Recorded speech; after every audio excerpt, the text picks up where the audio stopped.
With tools like Claude Cowork and modern hosting platforms, it's never been easier to take an idea from your head and to get it on the internet in a matter of minutes. You can do this for web apps, you can do this for websites. Really, there's no excuse anymore. So in this video, I will show you step by step how to get set up with your own website or web app in less than an hour. So there are essentially two steps to this. First, you have to make the website or the web app itself and have that coded out for you. And then second, you need to get it on the internet. For the first part, you should use whatever AI tool you're already using, whether that's Claude, Gemini, or ChatGPT. Personally, I'm going to use Claude Cowork for this because I think it's one of the easiest ways to get some of the nicest results and to get this set up in the fastest, most efficient way possible. First, let's open up Claude Cowork and we will start a new project. That way, your entire website creation can live inside that project. If you need to make any changes to it in the future, you can easily come back and make those changes. So make sure you're inside of Cowork up here on the top and click on the left where it says projects, and we'll start a new project and start from scratch. Now, you can give this a name if you know the name of the website you're creating or the project, or you can just call it website creation or something like that. We'll leave instructions blank for now, and then you need to choose a location for the folder that Claude is going to make for you to exist. This will contain all of the components of your website. So I'm going to put this in my iCloud folder so that it is backed up in case something goes wrong with my computer in the future. Great, with all of that set up, click on Create, and now we have our new website creation project. To make this as easy as possible for you, I actually have a prompt for you to help you get started. You can find that at the website linked in the description down below, and then you can copy that prompt and paste it in here. Underneath here, you'll see that you can select which model you want to use. I always suggest that for most use cases, you use Sonnet, and then if you're running into issues and you need something more powerful, then you switch to Opus. I wouldn't use Opus full time because it consumes your usage limits a lot faster. So I always start with Sonnet. With that selected, click on Let's Go. And then Cowork is going to start asking you some questions about what kind of website you want to build. This prompt I gave you tells it to go through these questions to get an idea of what you're looking for. And then based on that, to actually build out the website for you with all the files that are necessary for this to work. So the first question it's asking me is, what is the main purpose for this web app? Is it a tool or is it a display page for content like a portfolio or dashboard? So I'm going to tell it, I want a web app that allows me to easily share all of the prompts that I use in my YouTube videos. So then it will ask you some more clarifying questions, like it's asking me, how do I want those prompts organized? So I will tell it by video. Now, at some point in the questioning process, it's going to ask you what the visual style is for your website. You can tell it, or you can actually send it screenshots of other websites that you like to use as inspiration. Once it's done interviewing you, it's going to outline the blueprint for you. This saves you in case it gets something wrong. It doesn't build out the entire website until you actually approve this blueprint. So read through this, make sure the structure and design and tech is exactly the way that you want. And assuming it is, tell it that it looks good and create it. But if you want to make any changes, now is the time to do that. But for me, this looks excellent, so I will submit this along. Now over here on the right, we can see it getting to work. It's created a to-do list for itself. It's already finished some of those things, and it's created additional files for us as well. These are all the files that are going to be necessary for the website. So let's give it a few minutes to work on this and finish it up, and then we'll come back and see what is created.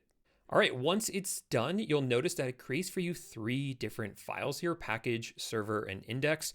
You can see those by clicking on Show in Folder, and you can see all of those right here.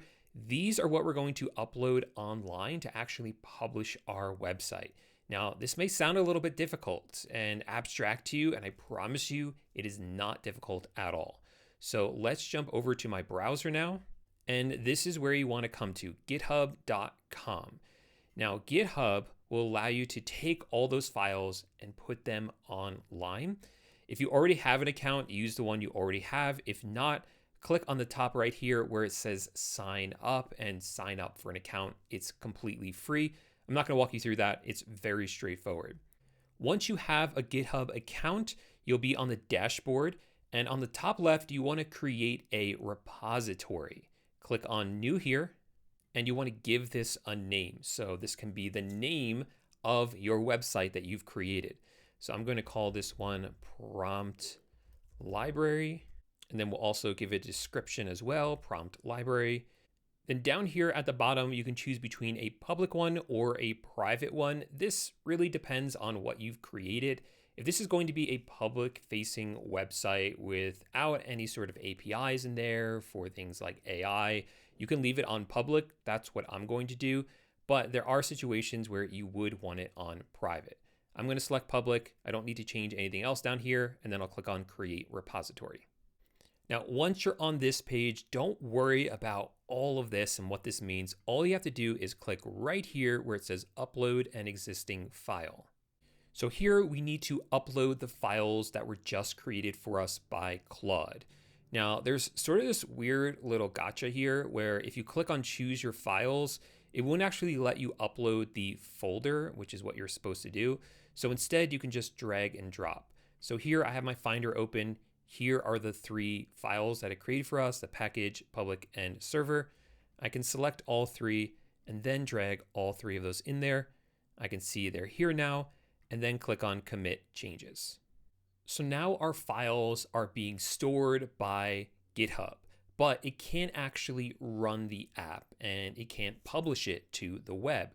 For that, you need a hosting service. And that brings me to the sponsor of today's video, Hostinger. So Hostinger has been around for a long time helping people create websites.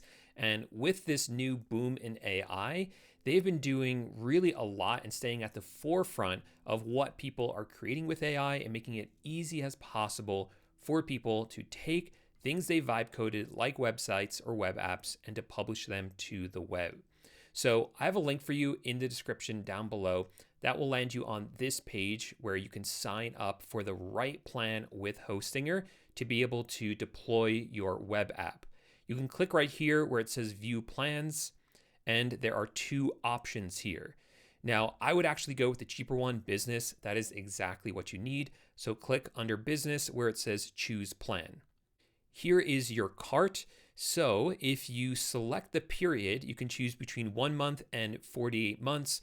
But the longer period that you sign up for, the cheaper it ends up being month to month. So select the longer one if you want it to be cheaper month to month. And I also have a coupon code for you as well to save a little bit of extra money. Click on the right here where it says have a coupon code and enter in PAULJLIPSKY. That will also be linked down below for you to copy, and click on apply to get an additional 10% off.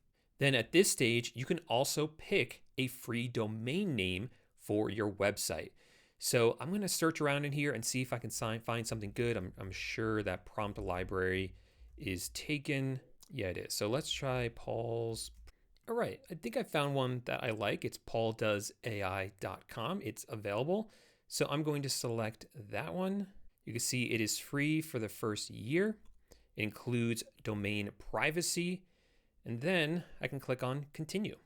Here you'll need to set up an account and then go through all the billing information. I'm going to skip ahead on that. It is very straightforward and you don't need to see all of that. So just pause this, register, complete the payment, and then I'll see you on the next screen.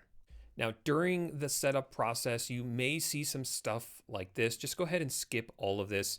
You want to make sure you land on a page that looks like this, and then click on the top left where it says home, and you're now on the H panel. The H panel is where you get everything done all in one place. You don't need separate logins. We can create websites, you can buy domains, you can set up email, all from within your one Hostinger account. So it makes it very easy to manage everything. Now, to get our website into Hostinger, click where it says websites. Then you'll see a purple button over here that says set up. Yours might look different. It might say individual. You might only see one of these, but either way, there should be a button here that says set up. So click on that. Then we'll answer these questions. So this website is for myself or my business. Then click on create a new site. And then down here, we'll just click where it says skip questions, because this is sort of assuming that you're starting from scratch, which we're not doing. And similarly, we can skip these ones because we're going to deploy a Node.js web app. So you can get that by clicking right here where it says deploy your Node.js web app. Now here, you'll pick the domain that you want to use for this. If you haven't bought one already, now's the time to do that. I've already created mine or selected mine, so it's reserved for me. I can select it right here and click on next. Now we will link up Hostinger with GitHub so that it can pull the information from the repo we created on GitHub. To do that, click where it says connect with GitHub. From here, you'll need to sign in to your GitHub account.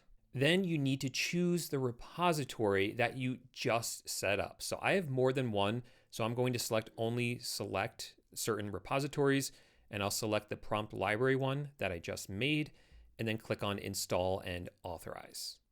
So here it's pulling in all your repositories. You probably only have one, so select the one and click on continue.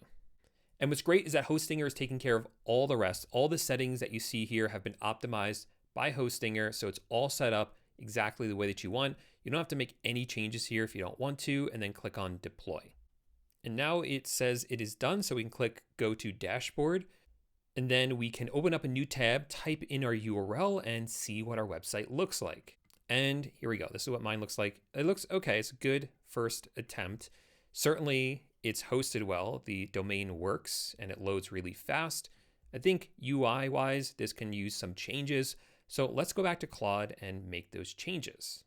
So back inside Claude, I told it what changes I'm looking for my website, even sent it a screenshot of another website that I really liked and wanted it to use for inspiration. So it took all of that and updated the files.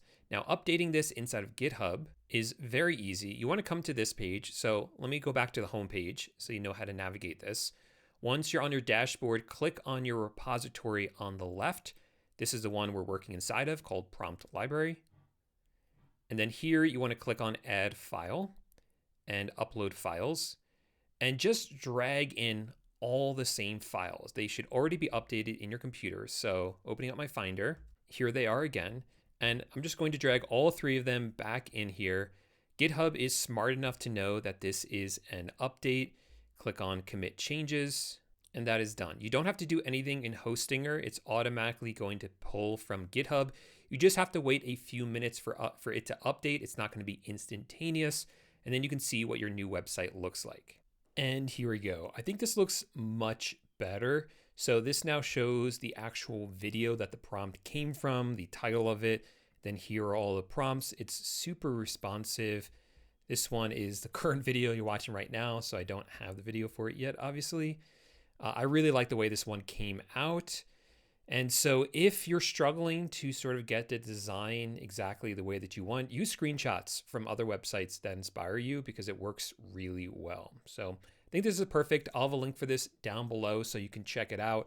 And also, this is the prompt that you want to use that I talked about earlier in the video. So you can find that right here and copy it and use it yourself. So there you go. That's how you can create incredible websites using Claude and host them easily using Hostinger. If you want to try Hostinger out for yourself, I'll have a link for it in the description down below. And let me know what kind of websites you're building with it. Otherwise, if you enjoyed this video, make sure to give it a thumbs up and subscribe to the channel. And then I'll see you in the next video. Bye for now.